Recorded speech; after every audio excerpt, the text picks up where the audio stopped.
It seems like with this gun, no matter how much I polish it, there's always a smudge somewhere on it. What's up, guys? Today I thought I'd do a video on this Nighthawk Night T11 that I built. I built this thing a couple years ago, but I haven't made a video on it because I couldn't get the lighting right. It seemed like every time I would put these kind of lights on it, it would just bring out every little scratch on film, and that little blemish on the grips kind of bothers me. But I was playing around with the lights, and I actually was able to make a really nice looking intro. So I thought it's time for me to finally do a video on this thing. Now I would like to at some point nickel plate this, but I don't want to send it off to be nickel plated. This is a gun that I hand fit together, and I don't want to send it off for somebody to finish the process. I want to be able to do as much as possible on this build. This isn't completely a Nighthawk 1911. I did get some Wilson Combat products for it. It was not only cheaper for me to get the Wilson Combat parts, but it felt just as good, so I ended up going with a trigger assembly and springs from Wilson Combat. So the frame and the slide are both Nighthawk. The sights on it are Novak. And yes, I did polish them. When the sun's out, this gun is pretty worthless. Everything on it is shiny, so this is more of a display gun. I always like the looks of a shiny 1911. I honestly wouldn't be against silver plating this, but I would like to nickel plate it.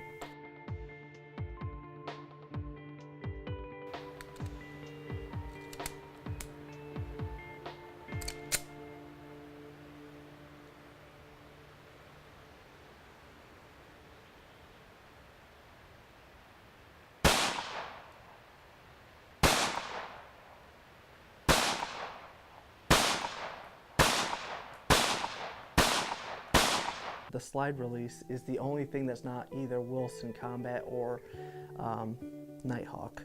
This is a Colt slide release. I ended up buying a Wilson Combat extended slide release, and I thought it looked really tacky on it. So I put it on another Night T11 I had and just put that one on here, and I think it looks far better. The barrel and bushing are both match grade from Nighthawk Custom. Not going to get too much into the description, but the barrel is precision machined from 416 stainless steel.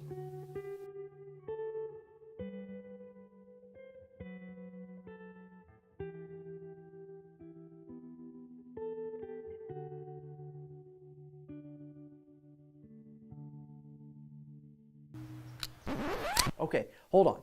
So you're going to see some old footage of me shooting this thing. I got some beautiful footage back in the day, and like I said, I put off this video. The shooting video of me is before I started working out, so I'm still pretty fat. So if you're wondering what's with the weight gain, it's because that was before I started taking my weight seriously. So just keep that in mind. I am a lot skinnier now, and I'm proud of it. There's just something rewarding about doing that. I don't know why. I really do enjoy shooting this gun.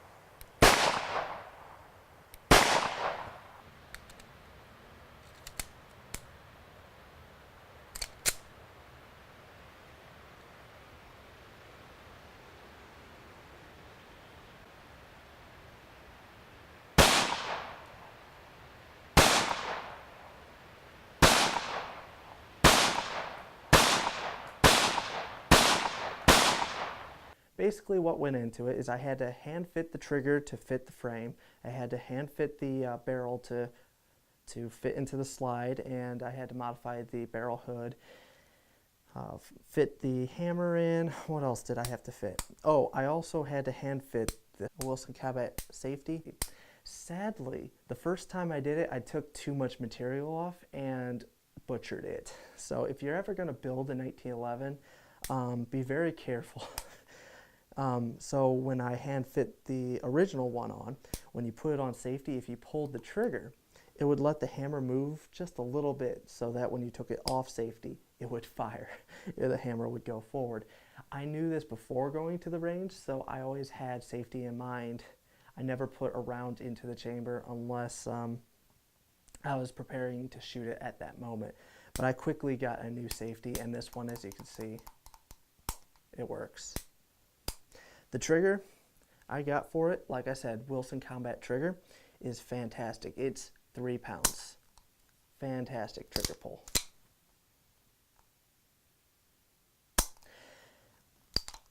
The beaver's tail is a Nighthawk beaver's tail. Now, I tried to buy a Wilson Combat one because it was, I can't remember how much cheaper, but I just remember it was significantly cheaper than the Nighthawk one. I was able to get it to work, but the edges didn't match up and it looked terrible to me, so I had to end up buying one anyways and hand fit it in.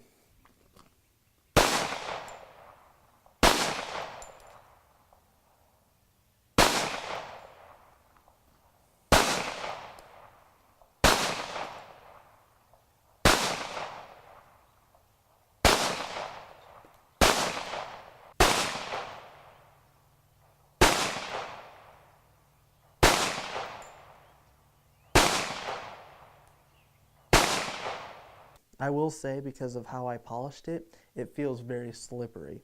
I would definitely not want to carry this firearm. But again, that's not why I bought it or built it. I wanted a display gun that I could show off and be like, hey, look at this, I built this, and have a confidence boost. And I love how it turned out. All right.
So this gun is extremely reliable. I do have to replace the recoil spring because I did have a failure to feed at one point. I need to replace the springs because it's had over 5,000 rounds to it. But the crazy thing is it only jammed one time in 5,000 rounds, and that was towards the last time I shot it. It definitely needs some newer springs. It even feels weaker, so I'm gonna have to do that. Never done that one before.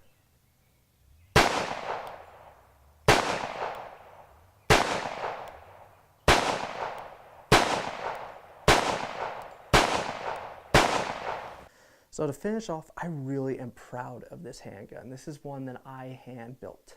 Every time somebody picks it up and shoots it, they always comment how smooth it feels cycling. It feels almost like the slide floats backwards. It's got a fantastic trigger pull, and as long as you're not in direct sunlight, it's a beautiful gun.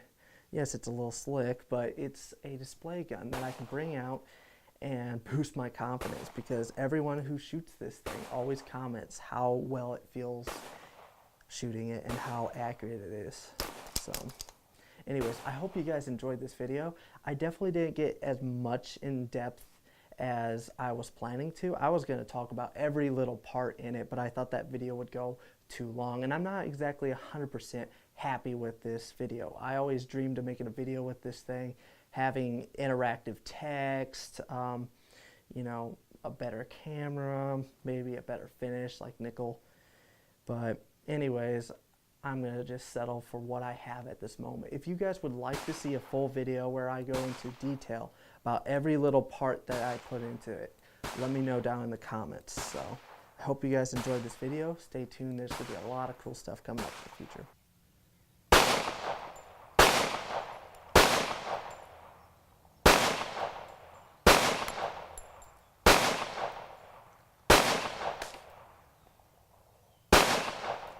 the invent.